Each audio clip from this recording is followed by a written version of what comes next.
आला हज़रत बरेलवी रहमतुल्लाह अलैह के वालिद थे मौलाना नकी अली खान साहब।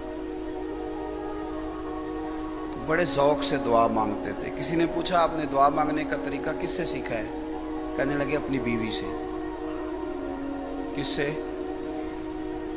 तुसी परेशान हो गए हो ना गल सुन के, तुसी नाम ही नहीं लेंगे इस गल का। चंगे भले तगड़े बंदे बैठे हो, उन्हें ना ले लिया तो किधर मुसीबत ना खड़ी हो जाए। तो मैं आपका तो जिक्र ही नहीं कर रहा कि आपने सीखा है, मैं तो मौलाना नकी अली खां की बात कर रहा हूँ। तो आप तो कोई हाँ ना करे ना। वैसे भी वीडियो मेरी बन रही है, आपकी थोड़ी बन रही है।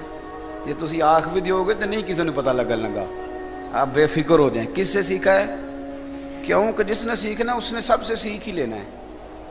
जिसने कुछ है सीखनी है उसने बच्चों से भी सीख लेता है बंदे ने अगर सीखना हो तो। मैं अल्हम्दुलिल्लाह सीखता रहता हूँ, बहुत सारी जगहों से मैंने बड़ा कुछ सीखा है। सीखें, मिजाज बनाएं, बड़ा कुछ मिलेगा। और अगर नहीं सीखना तो फिर यही कहना है सारी उम्र को बंदा नहीं मिला, क्योंकि इरादा नहीं है सीखने का। तो सारी उम्र पीर ढूंढते ही गुजर गई। क्यों? इरादा ही नहीं है कुछ हासिल करने का। तो वो मुझे एक साहब पिछले दिनों आए थे, तो वो कहने लगे 20 साल हो गए पीर नहीं मिला। मैं कहा तेरी डिमांड ही रोज़ नवी बदल दिए थे, इतनी सारी तेरी डिमांडें हैं। तो वो इंसान ही है, उसने फरिश्ता तो बनना नहीं। अब आपकी डिमांड इतनी ज़्यादा है तो वो कैसे कोई पूरा उतरेगा। बहरहाल मौलाना नकी अली खान साहब रईसुल मुतकल्लिमीन इतने बड़े शेख हैं, फरमाते हैं बीवी से सीखा है तरीका दुआ मांगने का। हुजूर किस तरह? तो फरमाने लगे मेरी बीवी ने मुझे कोई काम कहा, कोई पैसे इतने चाहिए, फलां काम होने वाला है। तो मैंने उसे कहा अभी मेरे पास कोई नहीं, कुछ दिनों में पैसे आते हैं तो देता हूँ। 2-4 दिनों के बाद बीबी ने फिर याद कराया कि हुजूर वो मैंने कहा था पैसे। फरमाने लगे अभी नहीं आए, आएंगे तो दे दूँगा। औरतों की तबीयत होती है, बार बार याद कराती। वो 2-4 दिन के बाद फिर उसने कहा जी वो थोड़े पैसे कहे थे। तो आप फरमाने लगे मुझे गुस्सा आ गया। मैंने कहा तू बड़ी अजीब है, तुझे कहा है ना कि अभी वो खेतों से पैसे आए नहीं, ज़मींदार थे तो वहाँ से हिस्सा ठेका वगैरह आता था, या जो भी वहाँ से फसल की कीमत आती थी वो आते हैं तो दे। तू मुझे शर्मिंदा ही करती रहती है, रोज़ आके याद कराती है। नहीं अभी मेरे पास। कहते मैंने डांट दिया। उस नेक मिजाज बीबी ने मेरी सख्ती सही, डांट सही। और कहते फिर 2 आंसू उसकी आंखों में मैंने देखे और उसने एक लफ्ज़ कहा तो मुझे अल्लाह से मांगने का तरीका आ गया। मुझे कहने लगी आप ही मेरे शौहर हैं, आपसे ना कहूँ तो फिर मैं किससे कहूँ। कहते हैं उसने बात की तो मैं भी रो पड़ा। कहने लगी अब आपको क्या हुआ? तो मैंने कहा अगर यही ज़ेन मेरा भी बन जाए, मैं अपने रब से अगर कहूँ कि तू ही मेरा रब है, मालिक बता तुझसे ना कहूँ तो और किससे कहूँ। अल्लाह तेरी बारगाह में अर्ज़ ना करूँ तो मैं किधर जाऊँ। अगर एक खातून का ये ज़ेन है तो फिर मेरा भी तो अपने रब के बारे में ये ज़ेन है। उन अल्लाह मैं किससे कहूँ, तुझसे ना कहूँ, किधर जाऊँ।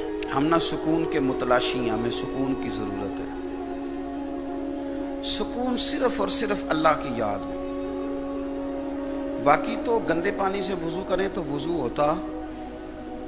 और को बंदा कहता है कि मैं मौसीकी सुन के सुरूर हासिल कर रहा हूँ, तो मेरे भाई उसके लिए मशवरा यह है कि गंदे पानी से वज़ू नहीं होता। वो कहता है कि मैं नशा करके सुकून हासिल कर रहा हूँ तो गंदे पानी से वज़ू नहीं होता। ये याद रखें। और सीने में आग लगी हो तो वो आग से बुझती नहीं, उसके लिए पानी की ज़रूरत होती है। तो ये जो काम हमने शुरू किए हैं तो आग भड़काने वाले हैं, आग बुझाने वाले। आप हाथ फैला लें, मालिक की बारगाह में अर्ज़ करें अल्लाह मैं बड़ा परेशान हूँ, मेरी मदद फरमा। वो तो करीम ही बड़ा है। मुल्ला रूमी कहते हैं कि वो बंदा था फारसी बोलने वाला, तो वो सनम कहते हैं बुत को, बुत के सामने खड़ा था। तो सारी रात उसने कहा या सनम या सनम या सनम, तो आवाज़ कोई ना आई। तो थक गया, नींद गलबा कर गई, तो भूले से मुंह से निकल गया या समद, या समद, ऐ मेरे बेनियाज रब। अल्लाह करीम ने फरिश्तों से फरमाया जो मांगता है दे दो। अल्लाह उसने तो भूल के तेरा नाम लिया है, फरमाया चलो भूल के लिया तो मेरा ही है ना। उसने भूल के लिया है, वो भूल जाता है, मैं तो नहीं ना भूलता। वो दे दो जो मांगता है। अर्ज की मालिक वो तेरा। अल्लाह करीम ने फरमाया सारी रात उसने झूठे को पुकारा है, उसे मिला कुछ नहीं। और अगर सच्चे को आवाज़ देने के बाद भी वो खाली रह गया तो झूठे सच्चे में फ़र्क क्या रह जाएगा। ये बनी इसराइल की बात बताते हैं। तो मेरे भाई आप बात को समझ लें अच्छे तरीके से کہ رب کو تو بس پکارنے کی دیر ہے، ہم کیا کریں؟ ہمارے پاس بڑا ٹائم ہے بندے راضی کرنے کا، لیکن دعا کا ذوق۔ مجھ سے پوچھتے ہیں بہت سارے لوگ کہ میرے ابا جی انتقال کر گئے ہیں تو میں احصال ثواب کے لیے کیا کروں؟ تو میں کہتا ہوں 5 نمازیں پڑھو، ہر نماز میں احصال ثواب ہے ماں باپ کا۔ ربنا اغفر لی وَلِوَالِدَيَّ وَلِلْمُؤْمِنِينَ يَوْمَ يَقُومُ الْحِسَابُ، پڑھو 5 نمازیں، ہر نماز میں احصال ثواب ہوگا۔ لیکن دیگ پکانی آسان ہے، نماز پڑھنی لوگوں کے لیے مشکل ہے۔ دیگیں 10 پکا لیں گے، ان سے کوئی نماز پڑھو بھاگ جائیں گے۔